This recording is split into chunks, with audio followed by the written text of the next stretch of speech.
What's up gamers, it's Gucci here once again with a fresh new video. Today we're going to be talking about how to always have good damage as a caster starting from level 1 all the way to maps by upgrading your weapons.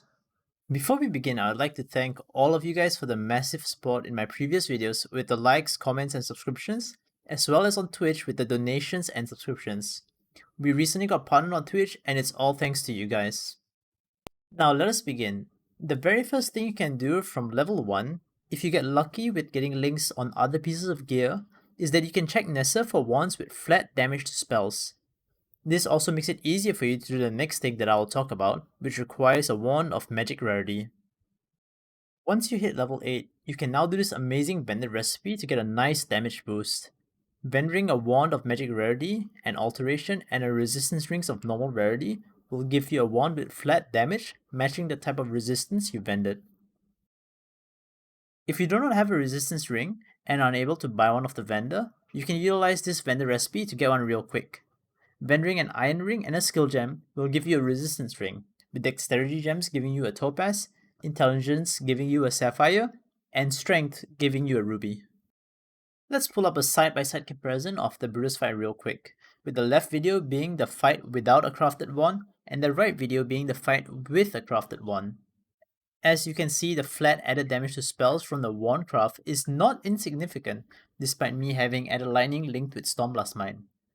The synergy from Frost Bomb's cold exposure with the flat cold spells is also pretty nice on bosses.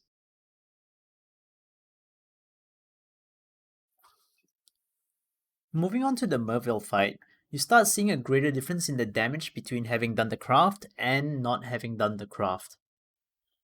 Merveil does seem to be one of the hardest boss fights in the story, where doing it without cold resistance or high damage makes it really dangerous. In the videos above, I have 0 cold resistances, and you can see sometimes I get hit pretty hard. Merveil going on to the second phase is where a lot of people die. The way I approach the fight is I focus on the statues that spawn and not really bother much about Merveil.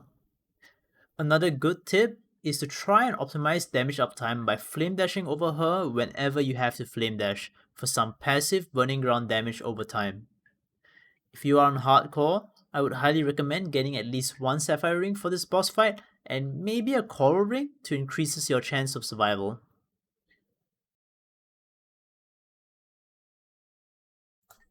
Upon hitting level 14, you can choose to do a craft for a higher tier of elemental damage to spells. This time you'll be using a wand of magic rarity, an alteration, and a resistance ring of magic rarity to get a higher tier of flat elemental damage to spells. At level 20, I always try to do the highest tier of flat elemental damage to spells wand craft on both my wands right before the Vaal fight. As before, we use a wand of magic rarity, an alteration, and a resistance ring of rare rarity.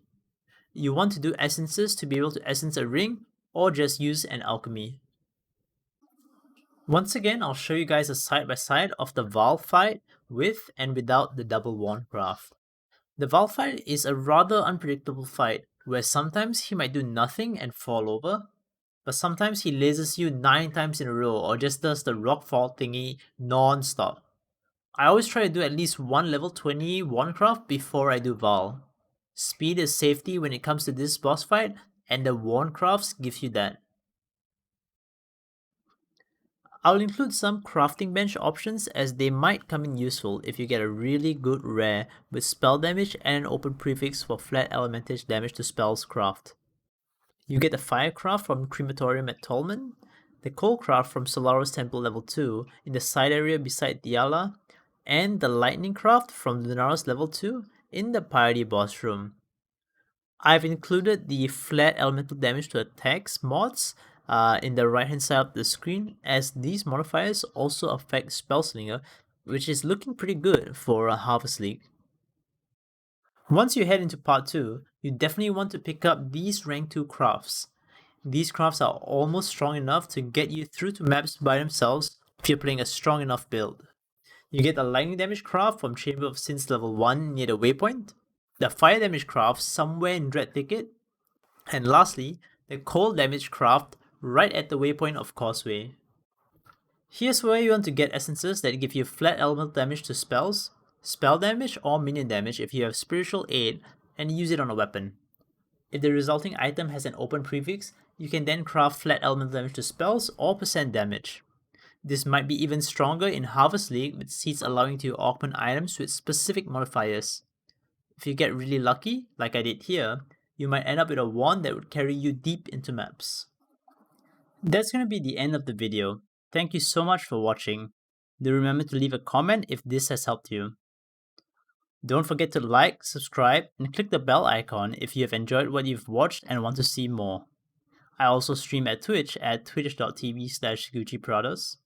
We're gonna go hard in the Harvest League, going for first 100. I look forward to seeing you in chat.